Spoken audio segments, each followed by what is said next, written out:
نحمده ونصلي على رسوله الكريم اما بعد فاعوذ بالله من الشيطان الرجيم بسم الله الرحمن الرحيم رب اشرح لي صدري ويسر لي امري واحلل عقدة من لساني يفقهوا قولي ربي زدني علما۔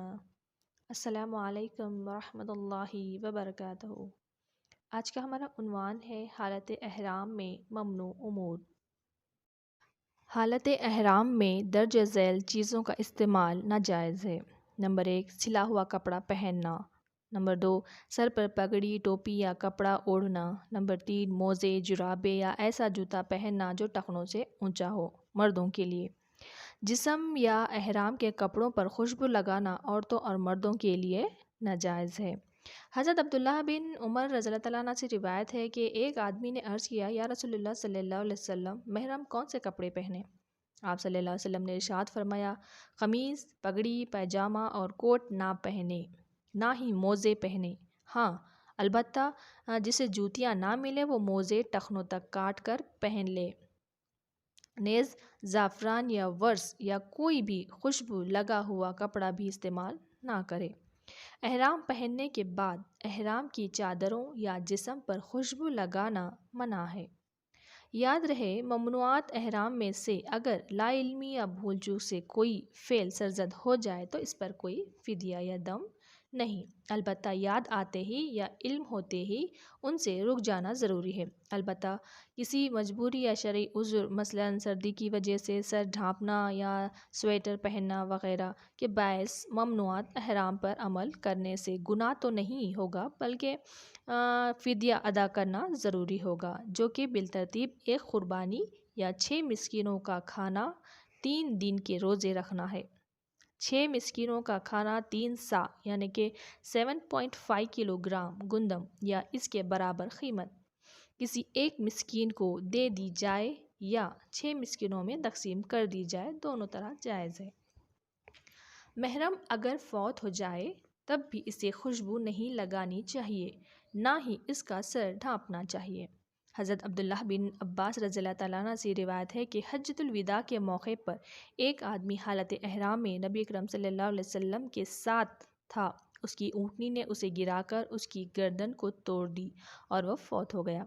رسول اللہ صلی اللہ علیہ وسلم نے فرمایا، اسے پانی اور بیری کے پتوں سے غسل دو اور احرام کے دونوں کپڑوں میں اسے کفن دو، اسے خوشبو نہ لگاؤ، نہ ہی اس کا سر ڈھانپو، یہ قیامت کے دن تلبیہ کہتے ہوئے اٹھے گا۔ محرم نہ نکاح کر سکتا ہے، نہ کروا سکتا ہے، نہ ہی نکاح کا پیغام بھیج سکتا ہے۔ حضرت ابان رضی اللہ تعالیٰ عنہ کہتے ہیں کہ میں نے حضرت عثمان رضی اللہ تعالیٰ عنہ کو کہتے ہوئے سنا ہے کہ رسول اکرم صلی اللہ علیہ وسلم نے فرمایا، محرم نکاح کرے نہ کروائے اور نہ ہی نکاح کا پیغام بھیجے۔ اسے مسلم نے روایت کیا ہے۔ حالت احرام میں بال کاٹنا، سر منڈوانا یا ناخن کاٹنا منع ہے۔ محرم عورت کے لیے چہرے کا پردہ کرنا منع ہے، البتہ بوقت ضرورت چہرے کو چھپانے کے لیے عورت چادر یا اوڑھنی وغیرہ استعمال کر سکتی ہے۔ اگر اوڑھنی چہرے کو چھوئے تو کوئی حرج نہیں۔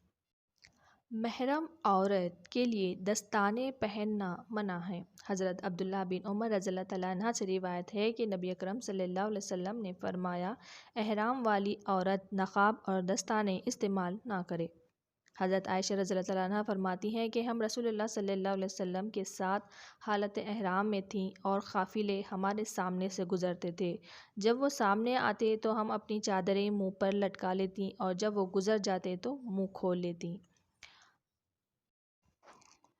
احرام کی حالت میں خشکی کے جانور کا شکار کرنا اور ذبح کرنا دونوں منع ہے۔ احرام کی حالت میں کسی شکار کی مدد کرنا بھی منع ہے۔ اگر کوئی شخص حالت احرام میں نہ ہو اور وہ اپنے لیے از خود شکار کرے تو محرم کے لیے کھانا جائز ہے، لیکن اگر وہ محرم کو دینے کی نیت سے شکار کیا گیا ہو تو پھر محرم کے لیے کھانا جائز نہیں۔ حضرت ابو قتادہ رضی اللہ تعالیٰ عنہ کہتے ہیں کہ نبی اکرم صلی اللہ علیہ وسلم مدینے سے حج کے لیے نکلے اور ہم بھی آپ صلی اللہ علیہ وسلم کے ساتھ نکلے۔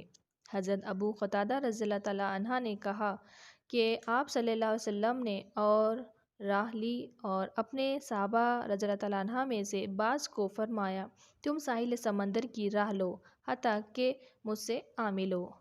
آہی میں حضرت ابو قتادہ رضی اللہ تعالیٰ عنہ بھی تھے۔ ان لوگوں نے ساحل بحر کی راہ لی۔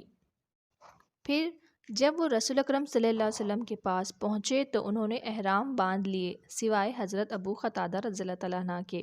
انہوں نے احرام نہیں باندھا تھا۔ وہ چلے جا رہے تھے کہ انہوں نے راستے میں وحشی گدھوں کو دیکھا۔ حضرت ابو قتادہ رضی اللہ تعالیٰ عنہ نے ان پر حملہ کیا اور ان میں سے ایک گدھی کو کونچیں کاٹ دیں۔ چنانچہ سب نے ایک جگہ پڑاؤ کیا، اس کا گوشت کھایا۔ پھر انہوں نے آپس میں کہا کہ ہم نے گوشت کھا لیا، حالانکہ ہم محرم تھے، اس کا باقی گوشت ساتھ لے لیا۔ پھر جب رسول اکرم صلی اللہ علیہ وسلم کے پاس پہنچے تو عرض کیا یا رسول اللہ صلی اللہ علیہ وسلم، ہم نے احرام باندھ لیا تھا لیکن حضرت ابو قتادہ رضی اللہ تعالیٰ عنہ نے نہیں باندھا تھا۔ پھر ہم نے چند وحشی گدھے دیکھے اور حضرت ابو قتادہ رضی اللہ تعالیٰ عنہ نے ان پر حملہ کر کے ایک کی کونچیں کاٹ ڈالی۔ ہم نے پڑاؤ ڈالا اور سب نے اس کا گوشت کھایا۔ پھر ہم نے کہا کہ ہم شکار کا گوشت کھا رہے ہیں، حالانکہ ہم احرام باندھے ہوئے ہیں، اور اس کا باقی گوشت ہم لے آئے ہیں۔ آپ صلی اللہ علیہ وسلم نے فرمایا، کسی نے تم میں سے اسے حکم دیا تھا یا اس کی طرف اشارہ کیا تھا؟ تو انہوں نے عرض کیا نہیں۔ آپ صلی اللہ علیہ وسلم نے فرمایا، اس کا جو گوشت باقی ہے وہ بھی کھا لو۔ اسے مسلم نے روایت کیا ہے۔ حضرت صعب بن جسامہ رضی اللہ تعالیٰ عنہ سے روایت ہے کہ انہوں نے رسول اکرم صلی اللہ علیہ وسلم کو ایک جنگلی گدھا شکار کر کے ہدیہ پیش کیا۔ اس وقت آپ صلی اللہ علیہ وسلم وادی ابوا یا ودان میں تھے۔ رسول اکرم صلی اللہ علیہ وسلم نے ہدیہ واپس لوٹایا، لیکن جب آپ صلی اللہ علیہ وسلم نے صعب رضی اللہ تعالیٰ عنہ کے چہرے پر ملال دیکھا تو فرمایا، ہم نے یہ ہدیہ صرف اس لیے لوٹایا ہے کہ ہم احرام میں ہیں۔ حالت احرام میں جنسی افعال یا گفتگو، لڑائی جھگڑا، کوئی نافرمانی کا کام کرنا منع ہے۔ حضرت ابو ہریرہ رضی اللہ تعالیٰ عنہ کہتے ہیں کہ میں نے نبی اکرم صلی اللہ علیہ وسلم کو فرماتے ہوئے سنا ہے کہ جس شخص نے اللہ کی رضا کے لیے حج کیا اور اس میں کوئی جنسی بات یا جنسی عمل نہیں کیا، اللہ تعالیٰ کی نافرمانی نہیں کی، وہ حج کے بعد اسی طرح گناہوں سے پاک ہو کر اس دن کی طرح گھر واپس آتا ہے جس دن اس کی ماں نے اسے گناہوں سے پاک جنا تھا۔ اسے بخاری نے روایت کیا ہے۔ حالت احرام میں اپنی بیوی سے بوس و گناہ کنار پر ایک قربانی فدیہ ہے۔ اگر شہوت کی وجہ سے انزال ہو جائے تب بھی اس کا فدیہ ایک قربانی ہے۔ اس کے علاوہ توبہ استغفار کرنا بھی ضروری ہے۔ حالت احرام میں بیوی سے صحبت کرنا منع ہے، ایسا کرنے سے حج باطل ہو جاتا ہے۔ وآخر دعوانا الحمد للہ رب العالمین۔ السلام علیکم ورحمۃ اللہ وبرکاتہ۔ اللہ تعالیٰ سے دعا ہے کہ اللہ تعالیٰ ہمیں دین کی باتیں سننے، سمجھنے کی اور اسے اپنی زندگی میں عمل کرنے کی توفیق عطا فرمائے۔ آمین ثم آمین۔